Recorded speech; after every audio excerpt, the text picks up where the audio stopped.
pendapat Syekhuna Ibnu Hajar.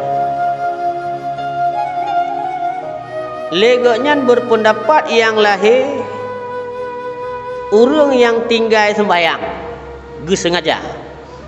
Nyan ge hukum sama lagi urang zina muhsin jid. Ge yupoh mati. Urang yang tinggal sembahyang. Dan juga kata tarik. Mana kata tarik itu kucuk senjata, setuk motor, rampok go berjalan. Yang kata tarik nan perampok. Nyan kata tariknya aku kon tingkat icok harta. Baik telah. Kon tingkat icok harta isetup go ipoh tungku po hartanya. Nyan zalim go nyan. Menurut nepegah le Ibnu Hajar yang mana gehubung lagi hukum zina muhsin iaitu urang-urang yang tinggal sembahyang 5 waktu dengan sengaja. Dan urang-urang yang perampok atau katak tarik. Yang bamban dua urangnya adalah gepu wajib untuk tapoh. Bandua urangnya. Tanya tinggal sembahyang ke hana tapoh. Nah.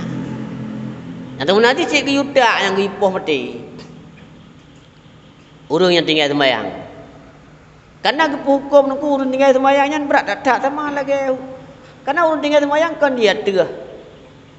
Pun nilai itu orang yang musyrik, orang yang menduakan Allah.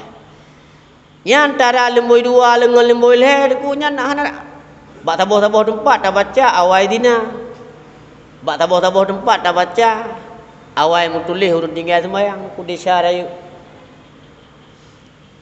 Ada tak dosa tinggal sembahyang.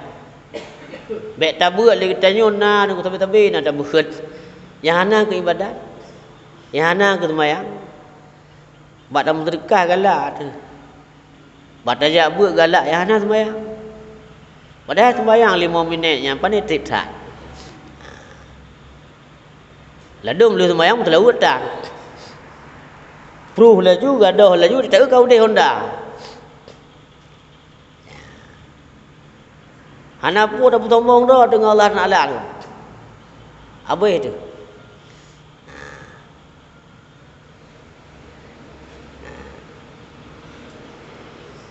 Benar adab tanya becut dengan ibadah.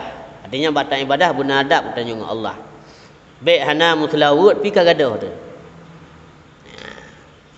Kon berarti selawutnya wajib tapi berat tak ketuntut.